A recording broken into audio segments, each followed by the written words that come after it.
We made so many videos on hydrocephalus, and this is like another one on it, and we are just like trying to confine the causes of hydrocephalus, right? Trying to actually just bring out only the causes and discuss them. But you guys already know what hydrocephalus is.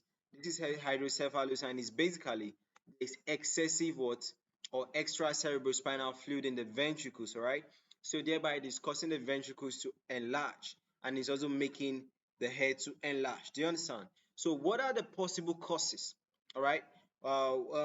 What conditions can actually cause cerebral ventricles, or the lateral ventricles to actually enlarge? All right. That's what we'll be looking at. All right. So causes of hydrocephalus. All right. So you can see this is a normal amount of cerebrospinal fluid in the ventricles, and it shows that there's no hydrocephalus, right? But once you are having extra cerebrospinal fluid in the ventricles, then it shows that you have hydrocephalus, right? So what are the causes of hydrocephalus? Are the acute causes and they are the chronic causes. Do you know what acute is? Acute is basically something that started slowly and generated over time. Why chronic is something that actually was there and you ignored it, so it actually went progressively to cause a higher condition like the hydrocephalus. All right.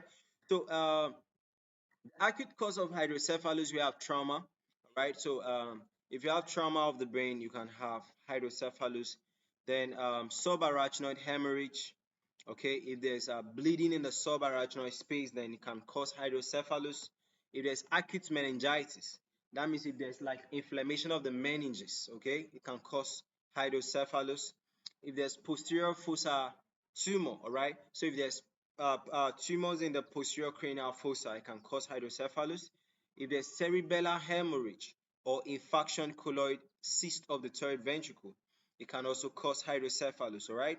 If there's ependymoma of the fourth ventricles, that basically swelling of the fourth ventricles, all right, it can cause hydrocephalus too. And hydrocephalus could be a birth defect, okay? So the person is just giving birth to with it. Do you understand? So this is all under the acute causes of what hydrocephalus. So we're going on to look at the chronic causes of hydrocephalus. And chronic causes of hydrocephalus is basically if there's a tumor in the posterior cranial fossa of uh, the brain or the skull, and you ignore, all right? So when you ignore, the tumors are growing. Do you understand? The tumors are growing, they are being progressive, okay? And this will cause a chronic what? Hydrocephalus. Then if there's chronic meningitis, all right, that's like there have been inflammation of the meninges over time and you left it to actually become progressive, and the inflammation is chronic now. Do you understand? So it will affect you and to cause hydrocephalus. All right.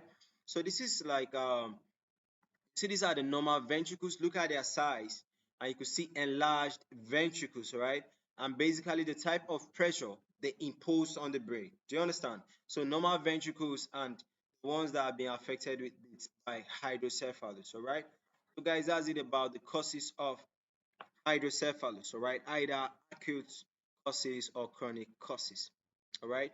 So guys, that's it about these causes of hydrocephalus. Just a simple lecture. This is how I want our lectures to be, because I don't really like long lectures as a student, and I believe there are students outside there that don't like long lectures, and that's why I made this YouTube channel. All right. So guys, that's it, and bye for now.